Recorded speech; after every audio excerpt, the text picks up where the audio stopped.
Good morning, good afternoon, good evening. This is a special edition in replacement to Monday lunch hour dash along. Since I did got to Lexington, then I realized I did not turn off the stovetop, so I had to come back home to take care of that. So since I'm home, decided to do something productive. I don't know why, but I started watching a couple YouTube videos and have a strong feeling to do a recording driving in snow and ice.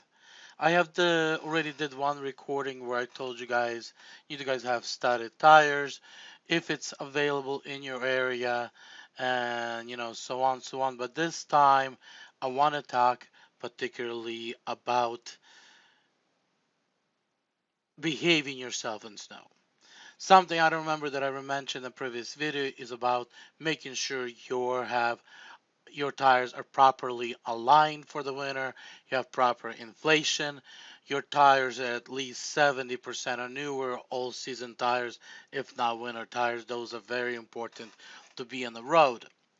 Now, how to behave on the road, and I hopefully maybe this video will save somebody's life as you are out there driving and you run into this situation.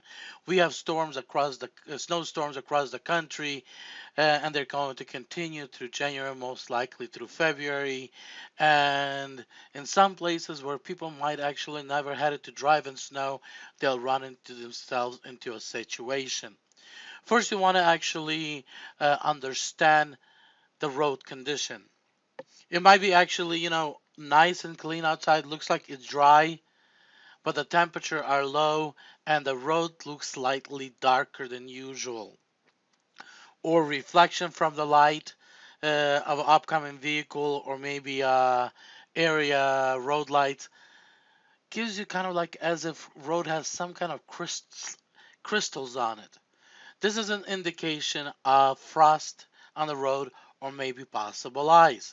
Second, when you're actually having a vehicle approaching you and you look on the road and the road looks like it's a mirror, it's a glass, that's an indication of a black ice. In black ice, you have very little, almost to no traction. You have to be very careful, and to control a vehicle in black ice is almost impossible. So you want to slow down as much as possible and find yourself a safe spot off the road and actually find a way to get home where you do not have to ride in those conditions unless you have studded tires, you have a chains, and you feel comfortable continuing driving on the road to get home safely. But if you do not have those, if your tires are not in good condition, try to stay away off of black ice no matter what. Now, sometime road might actually enter and become a black ice. As you guys can see right here, the traction right here where you see these lines. Very often as the tires go one after another, they'll compress that snow and squeeze that moisture and turn that into a black ice. There is a good side and a bad side.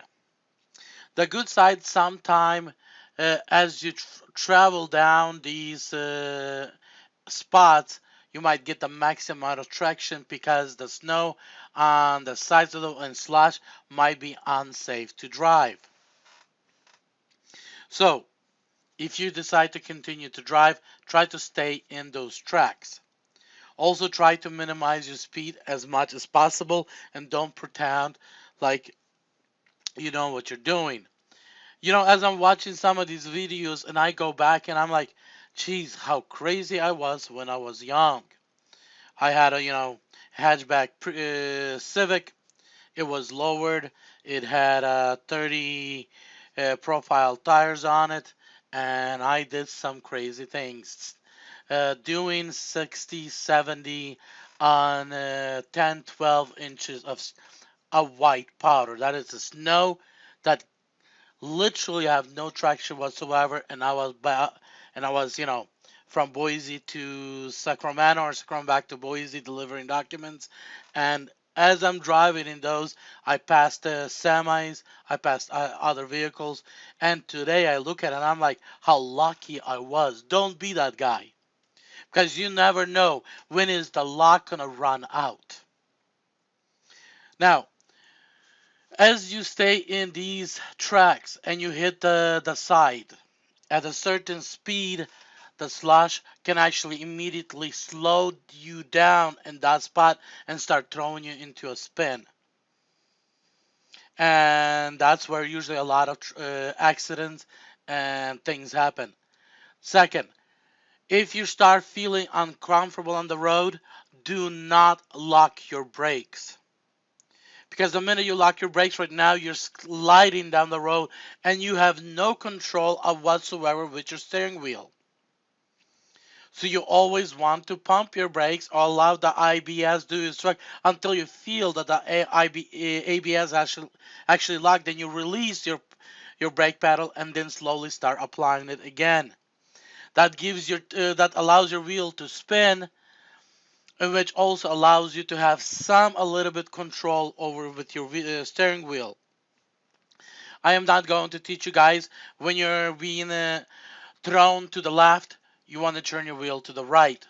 When you're being thrown to the right, you want to turn your wheel to the left. Those are the basic things you guys can actually go online and study and learn. And you probably most likely learn those things when you took your driving class. But another thing you want to be watching the road is if you're actually going down the hill or you were coming up the hill and you longer cannot go and you start having a vehicle slide down. Slowly release your brakes so you can start having those vehicles tires rotate and slowly apply the brakes as you're trying to slow the vehicle using the steering wheel to continue steering. When you get your vehicle to a stop position and you have somebody around, usually in those cases you will have people around as well because they got in the same situation, ask them to grab a couple branches if branches in the area are available, and so they can throw it underneath your tires behind those tires where you were sliding to, so you can actually put your vehicle in park and in emergency brake and then exit your vehicle and find a safe spot, because if you were sliding down, most likely somebody else might be sliding down as well. But if you can control your vehicle as you're sliding, maybe try to slide off and kind of control your vehicle into a place where other vehicles will be coming down and they will not slide into your vehicle to reduce the amount of damage your vehicle can be exposed to.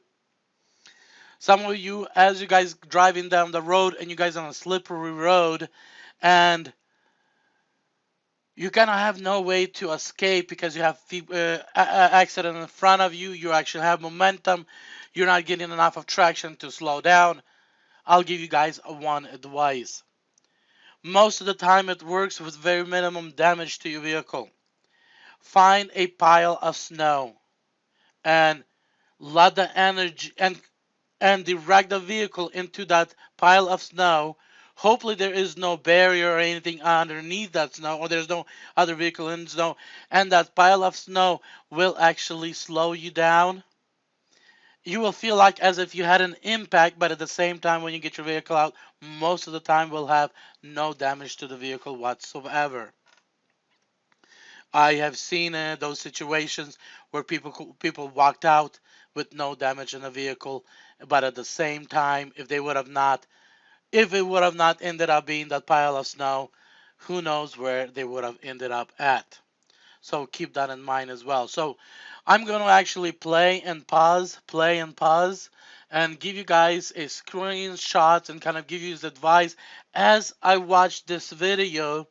It's a car ice lighting crash 2021 third release. Winter weather, no brakes. If you guys want to actually search on YouTube this video particularly, but I'm going to actually just catch some screenshots and kind of commentary based on those, because I have been exposed to a lot of snow, and the guys tell you, I used to work as a delivery driver, picking up packages and pharmaceuticals that were coming from Las Vegas to Denver, and my job was to deliver that highway from Denver to Las Vegas on Colorado side.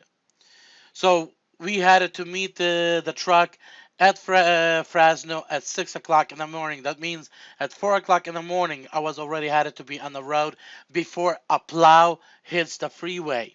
Because freeway, we're usually started getting plowed around 6 in the morning. So the traffic that starts moving, the roads would be actually ready for the traffic. So I had to go before the plow. And to be guys honest, going through those passes almost every day as I was coming down, and I had a manual transmission, which is actually work great, and trying to use lower gears as I came down the hill of that pass, and losing control. Of course, I had studded tires because this is Colorado. You don't drive in the winter without studded tires, and still, sometime not a great thing. There were days where I had to put on chains on because the snow was so deep before the plow that it was not even possible to drive without chains. So when I'm talking to you guys about this experience, and those of you that actually are doing these risky jobs, there is no money compensation that can compensate you for the risk that you're taking. And the only mercy is a mercy of above on you, that actually you and me, that were I survived those things, and that you are still surviving those things and keep on still doing these crazy things. In my opinion, those things humans should not be doing, risking that much of life as sometimes we have to, just to have this world continue churning. So I'll pause you guys, go through things, and then find another screenshot and kind of go through it. So we'll be back. Here we have a vehicle that losing control, and the question why. Remember I told you guys you want to stay in the tracks, but we have slush on the sides, and as he grabbed a little bit of the slush, it started throwing him out into a skid, and eventually he kind of went all over the road. And here's an image where he ended up. Here we have another image. As this car is coming up, there's another car coming down, and he starts throwing her into a skid. As she starts going into a skid, if she keeps on going and turning the wheel to the right, eventually she'll go off the road. But at the same time, the speed of the vehicle was too fast. The energy had more control than he could control with the wheels. So I will give you guys another picture how did all play out. So very slippery in this case. You have some slush on the sides, but you have a lot of powdery snow on the road. And in this case, you want to have as minimum speed as possible and maximum amount of traction to control yourself in this situation. And like I said, allow ABS to do the work, but never lock up the tires. Here's something else you guys gonna see. The front tires, which is actually the front wheel drive of the vehicle, has chains on it. That's why he has control of the nice front tires, but he's losing control of the rear tires. And here's something that you want to keep in mind. If you are suspecting to drive into very slippery roads, where you're going to have very minimum to zero traction, in that case, you might want to consider actually putting chains on all four tires instead of just two. Because front tires are actually for you to keep going up the hill. But when you're going down the hill and you're going too fast, you have very little to no control with your front tires, because when you start slow braking, the rear tires have no traction while your front tires have. That means your rear end will become your front end. Now you can be driving reverse down the hill because the rear end is very slippery and has no control whatsoever, has no traction. And this is exactly what actually happened with this car. That's why when you go and put two new tires, they will not allow you to put those two not new tires on the front while you have bare tires in the back. That's why they'll always put good tires in the back so you can have traction with your rear, and then with the front wheels you can actually still control the vehicle where it actually need to go, so you kind of have at least some traction on the road. So do not put yourself in a situation where you put a lot of traction in the front and then you're going down the hill and you're trying to brake, because in that situation your front tires have traction but your rear tires not, and you're going to have this play out, this scenario exactly you guys are seeing in the picture, where his rear end right now is going to be going down the hill, and he's going to be going down the hill in reverse. But in this situation, it's not going to be just that, because if you had an open road of couple lanes of that, yeah, you can take control and kind of go backward. But you have a car here approaching him. That means his rear going to swing over into the lane of this car and create a collision. So guys, be careful when you guys out there. When you guys seeing this, when you guys put yourself in this scenario, remember you need to have enough of room so you can actually allow the rear to get some traction, and you can actually slowly start reducing the speed, as right now you're going in reverse. And as I mentioned to you guys, eventually that back swinged into the approaching traffic, and as we can see right now, this guy getting hit. This guy right now hits the right barrier, and everybody gets a damage on their vehicle. So very important that you know what you're doing behind the wheel. Your vehicle, your tires are in good condition, and you put yourself in a position where you actually have maximum control and traction, so you can avoid these things. Okay, we're gonna look at this image, and I want you to actually guys to look, because as you're moving here forward, you're not kind of seeing much. You have your I don't know what you would call these. Um, where tires are going, and then that road has ice on it, but probably has the thinnest amount of ice or snow. But if you look right here, you can actually see an indication there's a mixture of possible sand and slush in that snow. That means when you hit with your tires, these spots right here that are actually quite high in snow, as well as you can see, we have high developed here in this area and in this area of snow. At certain speed or higher, by hitting the spot, it will actually start throwing your vehicle. In other words, it's like hitting water, which will slow down that area of your vehicle, side of the car, and will start throwing you into a spin. So really want to be careful. And I'll get back when we start seeing a vehicle that's going out of control. Example of this vehicle hitting right or left side outside of this, I don't know, tunnel, whatever you want to call it. I don't know what the name would be, the proper name for this. Um, it will start going out into a spin, and let's watch it. And there it is. First of all, you guys might think, but why you're not rolling the video? Due to the copyright laws and YouTube rules, I'm not I'm not sure how much I can actually play it, so I'm using this as images to kind of show you guys. So you guys see that this car was going into traction, and then it started traveling into the slush area.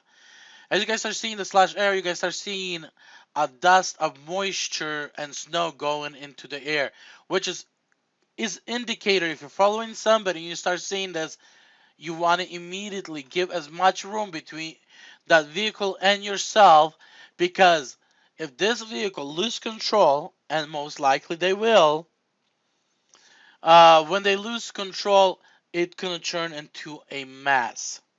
So let's see what actually happens. So see, she's losing. Started driving in that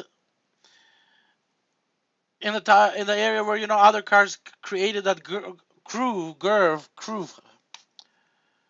groove. She's hitting the slush, which going to cause her into a spin. Most likely she'll be thrown uh, to the left, then to the right, and then I'll spin out at this point. So let me pause and. So as you guys see another image, this vehicle started getting thrown into the right. So there wasn't much of a thrown to the left. She started adjusting herself, and right now she's being thrown in the right, which then he'll readjust and you guys remember, it's not it's not hard to readjust yourself by turning wheel in snow because you already have very minimum traction to begin with.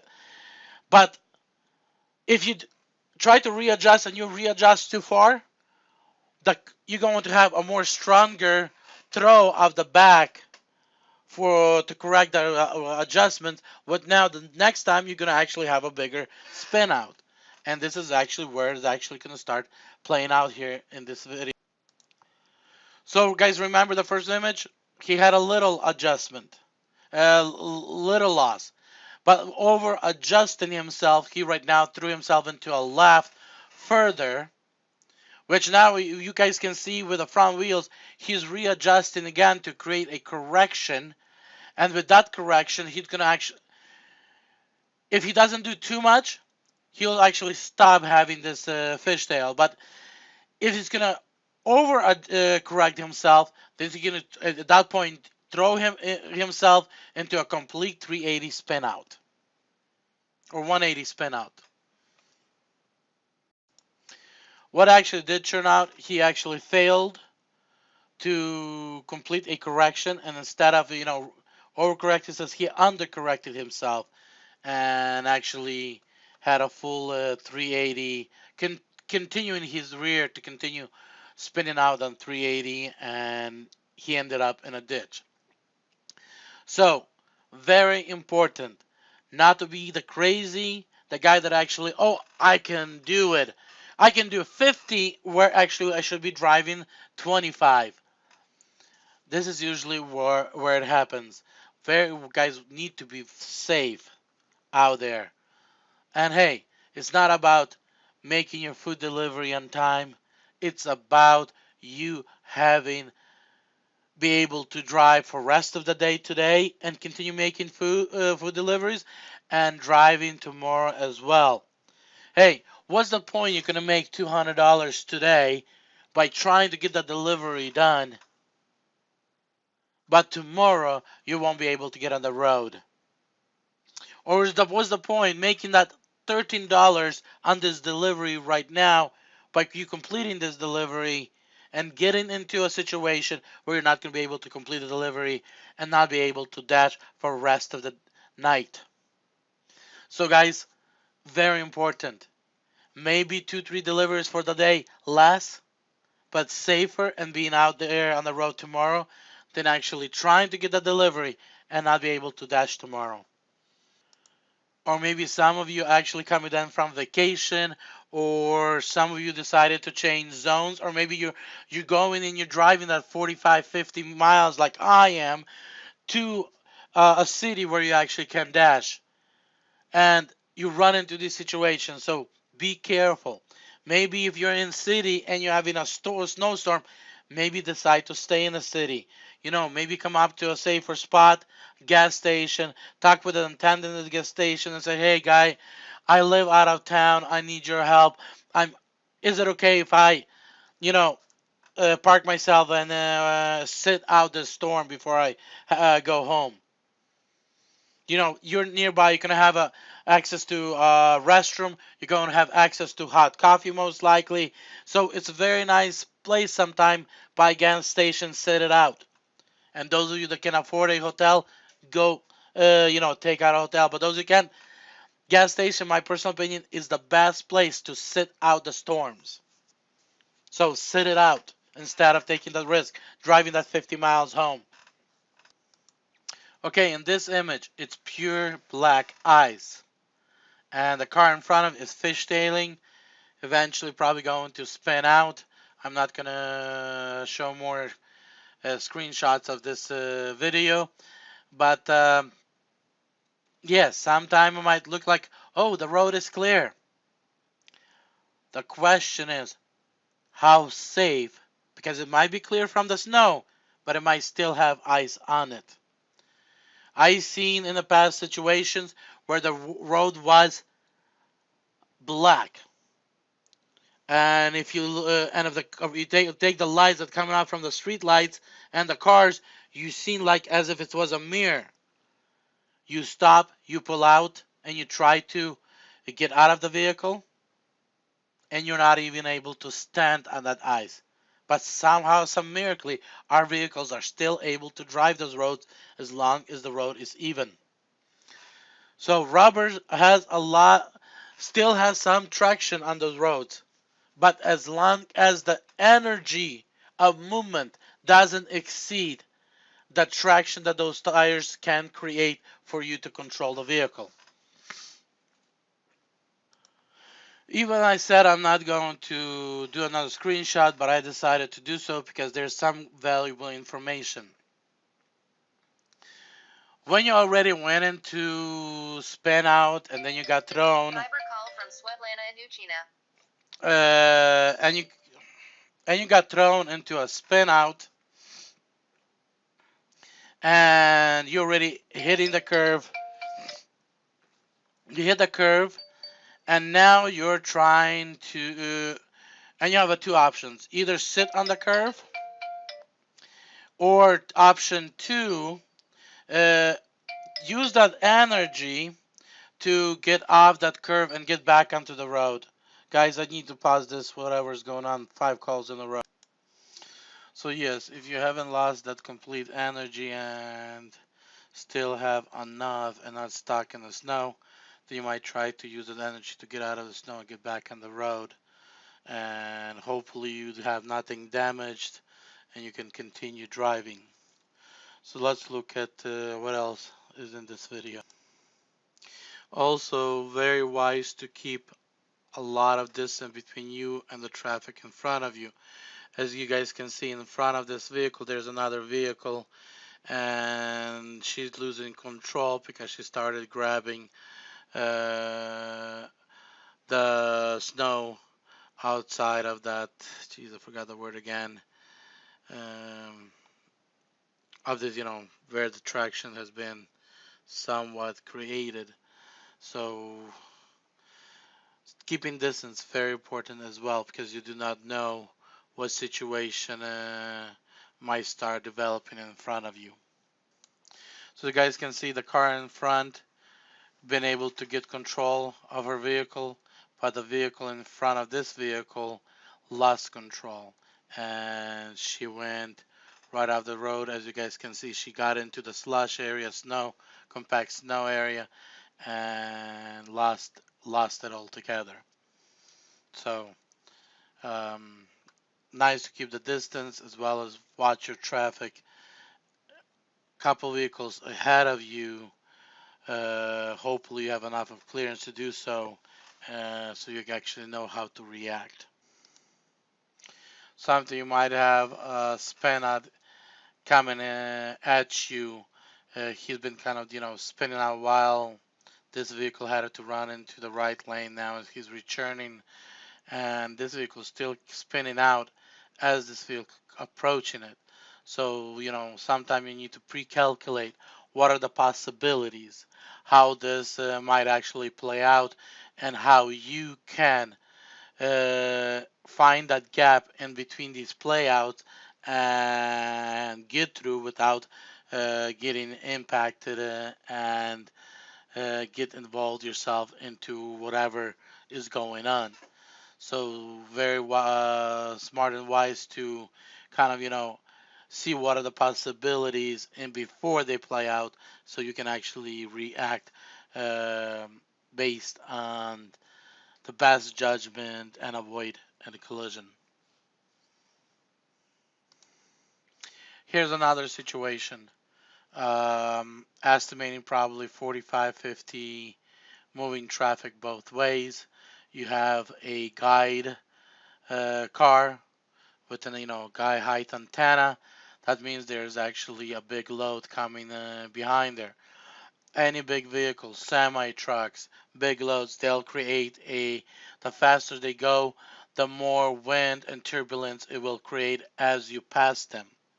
The lighter vehicle, the lighter your vehicle is, or the bigger your vehicle is, that wind can actually, because of the ice on the road, might actually take control of your vehicle and force it into a spin out because the wind is stronger than the traction that you're holding on to the road.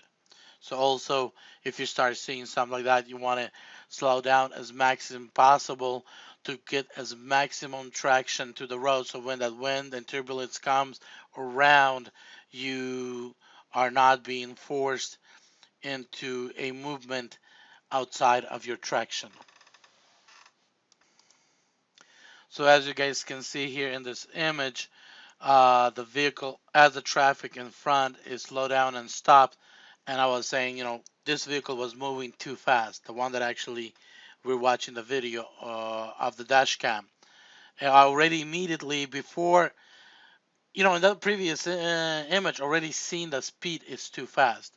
So this vehicle, in order to avoid a collision, is decided to take, like I said in the video, try to find snow and go for it.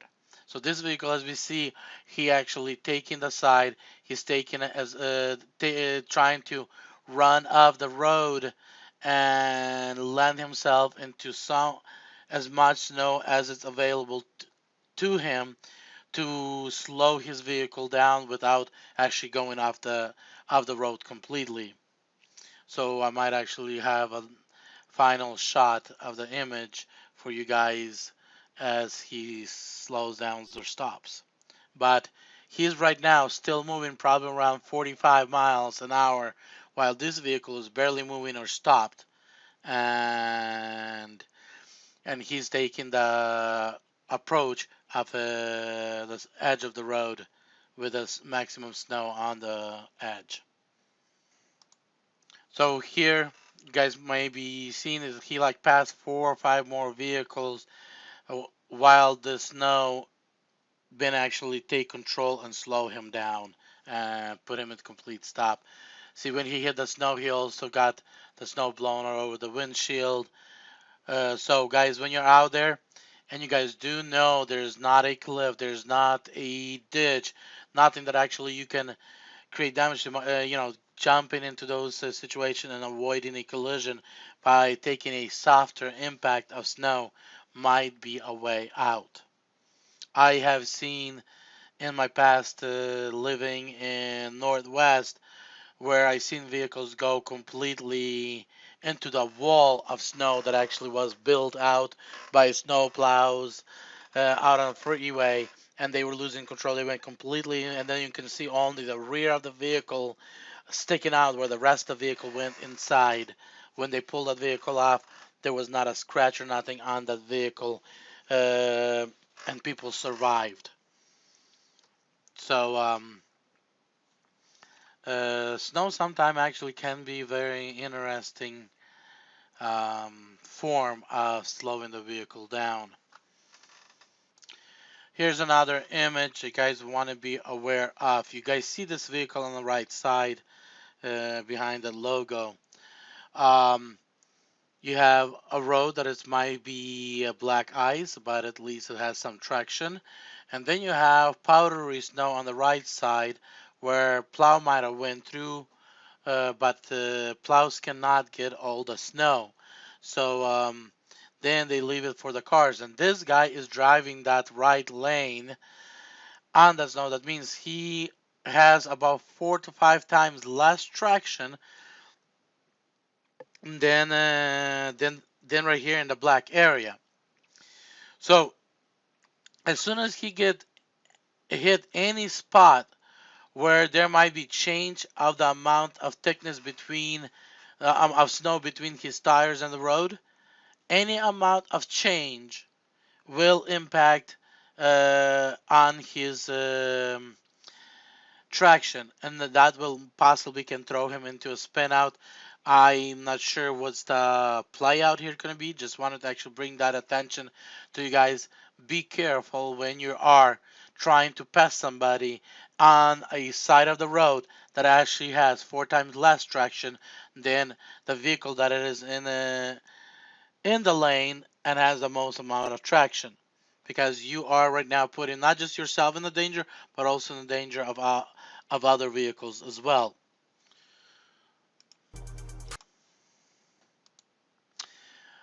See, as you guys, the car that actually we're watching the dash cam, still staying in a maximum amount of traction lane, while this guy traveling in a lane that actually has 4 times less traction, and the road is curving, and right there he's starting to lose control. Now his rear is starting to get thrown into the left side. How much correction room does he has to steer to the left as well? Because not too much. Then you have a barrier right here between the approaching traffic. So can he still avoid being impacted by the barrier? Let's see. But I believe he's gonna throw to the left. He'll be scared to steer to the left because of hitting the barrier, which will throw him into complete 180 spin out, and hopefully that will slow him down before he hits that media. But can he avoid hitting the media? Very little chance, but hopefully yes. But now he's also putting himself in the danger of the traffic behind him running into him. So let's see how it plays out. But guys, be wise, smart when you actually go out there on these roads. Don't make stupid mistakes. In this situation, he did try to correct and fishtailed as he tried to slow down, and he avoid hitting the media. So he did what he should have done correctly, not over correct himself, and as well as not under correct himself, slowing down. Not a lot of drivers are capable to. Usually, drivers' reaction is very simple. Overcorrect themselves, and when that fails, they just grab the wheel with 2 hands, hit the brakes to the floor as hard as they can, and lock the tires, and then wait until what happens next. And usually, they will not let go until the vehicle stops. And that a most inaccurate way to behave in a case of uncertainty. You have to be able to do whatever you can until nothing left to do. And locking your vehicle, your hands to the steering wheel and your foot to the brake pedal to the ground, to the floor is not an answer when there's still possibilities of salvaging the situation. Here we have another situation. We have 3 lanes. People are some driving in one lane and some driving like this guy in this another lane and one lane in high. As long as the snow is heavily compacted and does not collapse under the wheel, that means he has same amount, nothing slowing him down on either side of the vehicle, which means until he has to brake, he's doing fine. But if for whatever reason he starts braking, the left side has no traction whatsoever. The right side might have a little traction, which will throw him immediately into the right side uh, of the right side, because the left side has no contraction, and while this is slowed down, it will throw his front into the right, and then he will try to see if correction. So let's see what happens in this situation. Be honest, I have not watched these videos. I am actually doing these commentaries as I'm watching them. And we're already 40 minutes. I'll try not to do too much more, but it is very important to be smart and wise if you end up having no choice but to drive in snow and icy conditions.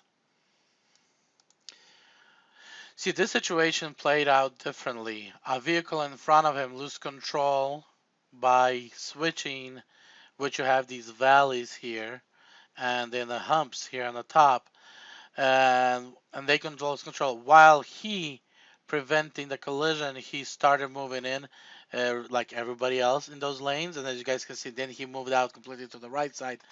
He almost lost control as well, because when you are on a icy road and you start jumping through these humps are slippery, and they do not want you to get on top of them, and they can actually be tricky and unsuspectedly throw you right and left until eventually you'll jump out of these valleys and you start losing control. So he almost lost control, but he gained control while this guy unfortunately did not spin out completely and got stuck in that snow. Here we have another scenario. This guy is driving, and as you guys can see, he's already jumping out of these valleys and grabbing onto this soft snow here. That is kind of a mix of slush and soft snow, which is the same scenario what happened to the guy that spun out just in the previous screen shot. Here we actually having a situation where he um, is going to actually do the same, because he's going to lose control as he start jumping through these valleys, and it's going to throw him into a spin out. And here's a screenshot of his spin out as he's hitting the snow pile on the left side, and actually he just 360 and he puts him back on the road as he was driving. So sometimes you're lucky when you have don't damage your vehicle at the same time you do a spin out and you are facing the way you were actually keep going. But as I said, you have to be careful with the valleys and in the high spots, especially when you have a slush or you have a mix of compact snow and soft snow, and those can be very, very tricky out on the road. Here is another situation where this guy is starting to grab the powdery snow from the road that might be someone black eyes. And now you have the two right tires have no traction whatsoever. So he depends everything 100% on the two left tires. And since the road is not in completely dry and perfect condition, he's going to go out into a spin out. Not sure exactly what this is here on the road, but next screenshot I'll show you guys as this guy losing control and goes into spin out because he allowed himself to, instead of holding as maximum traction as possible on all four tires, he allowed himself to lose traction on the two right tires, which led him to lose traction on the left tires, because left tires, due to the condition of the road, were not able to hold the traction. And here's actually, so I guess this is something on his windshield, because as we move down the road, we still have this thing here. So as you guys can see, this guy actually did lose and did a 180 due to the condition of the road and losing the traction. So guys, as you guys come around the turns, keep in mind, slow down and try to maintain traction on all four of your tires. If the road, for whatever reason, does not allow you maintain traction for all four tires, that means you need to be slow enough that in whatever the road offers you, you're still able to have traction and control your vehicle. Keep in mind that powdery snow, when the temperature is below 30, and let's say temperature is 15 degrees or 5 degrees, you're having a powdery snow on the road. That means the snow that actually has no traction whatsoever. The most dangerous amount of type of snow that you can actually be driving in. That means even if you're doing 10 miles an hour, might still be too fast when it comes down to making a turn. Also, as you guys able to follow the cars, pay attention to what they're leaving on the road. So what actually I'm seeing a very thin layer of powder of snow on top of black ice or somewhat black ice with little moisture. So as this guy actually, pulling backwards to turn around and drive back on, he revealing the type of condition under that powdery snow. That he's showing that there's pure ice underneath. That means you want to be extra, extra, extra careful. So, don't just go out and drive. Watch the road. Watch what drivers in front of you leaving on the road. Look at those tractions and try to identify if are you actually having a pure ice, or maybe the snow is just melting as people drive through it, and you're having somewhat as good of a traction as it is when it's raining. What kind of tractions is road offering you as you drive? So especially in the winter, it's very important to look at the road, look at what vehicles leave behind themselves so you can actually adjust. I also, if you do not have a outside temperature in your car that you can actually read, I will do is, especially if I'm driving a highway, I'll every couple minutes what I'll do is I'll lift my hand and my three fingers, I'll touch it with the back of my three fingers, the windshield, the area windshield where the heater is not warming up. And what I'm looking at is when I'm doing that is I'm trying to gauge the temperature that's outside the windshield temperature to see are we in a freezing temperatures, and if we are in a freezing temperature, and I can do that even in a spring and a summer and falls when the temperature is somewhat questionable. There's no snow, there's no might be no rain, but bridges might be icy. So I'll actually do that to kind of get an understanding. Am I in a condition where the temperature outside is at 32 or lower? So by doing that, if I put those back of my fingers to the windshield and I start feeling a stings, those kind of cold freeze by stings, I know the temperature outside are at 32 or lower. This way now I know that I need to be extra careful on bridges because there are the first spots where usually frost and ice will start developing. So same thing if you're driving in fog and you're feeling that temperature that it's colder. Again, that fog may start developing a black ice on the road. You want to be careful as well. So those are some of the things. Uh, there is no way to cover every possible situation out on the road in snow. But hoping some of these things that I have covered will help somebody to be safe on the road and prevent a situation. So guys, I know I covered only about 4 minutes of this video. There's 10 minutes long, but with a little bit of this, I think start giving you guys an idea how safe or unsafe it can become when that white powder hits the road, or that frost with the freezing temperature hits the road. So guys, be safe, be blessed, be wise, and and instead of risking, maybe sit it out and then go out the next day and make those money. End of the day, I'm pretty sure you can figure out a way how to resolve a situation when you have it with a bill and not go out if it's not safe. Then go out and create 3 or 4 more bills of loss against your income. That end of the day, it was better off not to go. So guys, Again, be blessed, be wise, and I'll be back.